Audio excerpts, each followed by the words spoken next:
សួស្តីប្រិយមិត្តស្ដាប់ Channel Podcast វិភាគកីឡាទាំងអស់គ្នាវិលមកជួបគ្នាវិញសារជាថ្មីម្ដងទៀតហើយនៅថ្ងៃនេះដែរខ្ញុំនឹងពំនាំយករឿងរ៉ាវរបស់អ្នកវិភាគបាល់ទាត់មាត់ឲ្យគម្របចំនួន2រូបគឺលោក Gary Neville និងលោក Jamie Carragher ដែលអ្នកវិភាគបាល់ទាត់ទាំងពីររូបនេះហើយគឺជាអ្នកវិភាគបាល់ទាត់ដែលមានគេស្អប់ច្រើនជាងគេនៅក្នុងវិស័យបាល់ទាត់តោះអញ្ជើញសូមតាមដានសាច់រឿងទាំងអស់គ្នានៅក្នុងវិស័យបាល់ទាត់នាពេលបច្ចុប្បន្ននេះយើងតែងតែសង្កេតឃើញមានបណ្ដាអ្នកវិភាគបាល់ទាត់ជាច្រើនរូបនៅលើបណ្ដាញសង្គមនិងនៅក្នុងប្រព័ន្ធផ្សព្វផ្សាយនានាផងដែរក្នុងចំណោមបណ្ដាអ្នកវិភាគបាល់ទាត់ទាំងអស់នោះខ្ញុំសង្កេតឃើញថាមានអ្នកវិភាគបាល់ទាត់ចំនួន2ប្រភេទគឺប្រភេទទី1គឺជាអ្នកវិភាគបាល់ទាត់ឯករាជ្យនិងប្រភេទទី2គឺជាអ្នកវិភាគបាល់ទាត់មាត់ឲ្យគម្របតើអ្វីទៅជាអ្នកវិភាគបាល់ទាត់មាត់ឲ្យគម្រប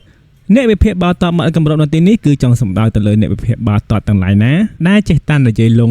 និយាយច្រើនតែគ្មានការពិតនិងគ្មានខ្លឹមសារជាដើមលោក Gary Neville និងលោក Jamie Carragher ក៏ស្ថិតក្នុងប្រភេទអ្នកវិភាគបាល់ទាត់មាត់ឲ្យគម្របនេះផងដែរអ្នកទាំងពីរនេះរាល់ថ្ងៃកំពុងតែប្រកបអាជីពធ្វើជាអ្នកវិភាគបាល់ទាត់ប្រចាំក្រុមហ៊ុន Sky Sports នៅប្រទេសអង់គ្លេសដោយញីគូមួយឈ្មោះនេះតែងតែធ្វើការវិភាគពីកីឡាកររូបនេះអំពីកីឡាកររូបនោះវិភាគអំពីក្លឹបនេះឬពិភាក្សាអំពីក្រុមនោះជាដើមហើយអ្វីដែលកាន់តែធ្ងន់ធ្ងរជាងនេះទៅទៀតនោះគឺពួកគេទាំងពីរនេះតែងតែធ្វើការរិះគន់ទៅលើក្លឹបឬធ្វើការរិះគន់ទៅលើកីឡាករបាល់ទាត់ដើម្បីសំចៃមាត់ផងដែរព្រាបបរិះបាល់ទាត់សញ្ជាតិប្រេស៊ីលគឺលោក Cafu បាននិយាយអំពីលោក Gary Neville យ៉ាងដូចនេះថា Gary Neville ត្រូវបានប៉ុស្តិ៍ទូរទស្សន៍បង់លុយដល់រូគេច្រើនខ្លាំងណាស់ដើម្បីឲ្យរូគេនិយាយកុហកជាច្រើនរឿងនៅលើបណ្ដាញសង្គមនេះគឺជាមូលហេតុដែលរូគេតែងតែនិយាយផ្ដេសផ្ដាសGary Neville មិនដែលឈ្នះអ្វីធំដុំក្នុងជីវិតរបស់គេនោះទេតើរូបគេជានរណាហ៊ានវិភាគប្រៀបធៀបរវាងកីឡាករ Cristiano Ronaldo និងកីឡាករ Lionel Messi ទៅមានតែកីឡាករដូចជាកីឡាករ Ronaldinho,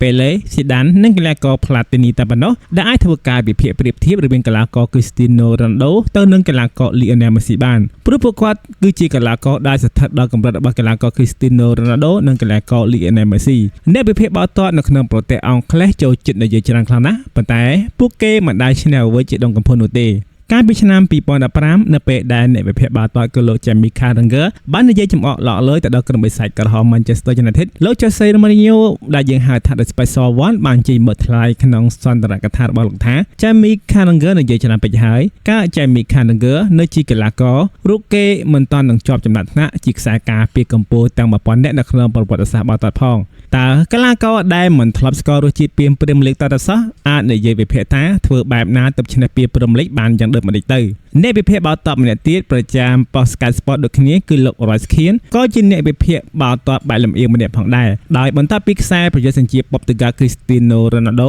សុទ្ធបាល់ពីគ្រាប់ទៅលើក្រុមជម្រើសជាតិហុងគ្រីកាលពីសប្តាហ៍មុននោះលោក Roy Keane បានចេញមុខមករិះគន់ទៅលើកីឡាករ Cristiano Ronaldo យ៉ាងដូចថាយ៉ាងម៉េចកីឡាករ Cristiano Ronaldo រកគ្រាប់បាល់បាន949គ្រាប់ហើយមែនទេបើតែខ្ញុំមិនឃើញគាត់ប្រឹងរត់អីផងសម្រាប់ខ្ញុំត្រូវការរត់លេងបាល់ជាងការរកគ្រាប់បាល់គួររំលឹកឡើងវិញដូចនេះថាមកទៅនឹងពេលនេះកីឡាករ Cristiano Ronaldo សិតបំពងសម្ដែងទីបាន949គ្រាប់ហើយនៅខ្វះតែ51គ្រាប់ទេតែប៉ុណ្ណោះគាត់នឹងក្លាយទៅជាអត្តពលិកដំបូងគេក្នុងប្រវត្តិសាស្ត្របាល់ទាត់ដែលអាចរកបានរហូតដល់1000គ្រាប់នៅលើលោកនេះតើលោក Roy Keane លោក Gary Neville និងលោក Jamie Carragher ជានរណា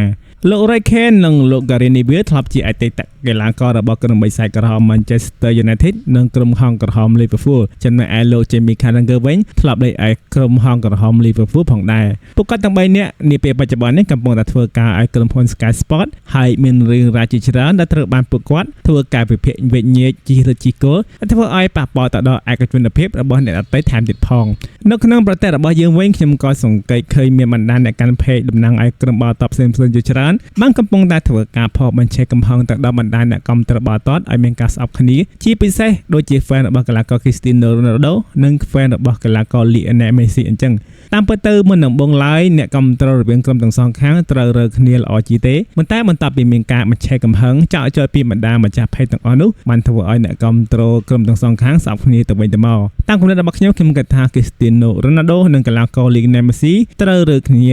ជាធម្មតាទេណាស់តែ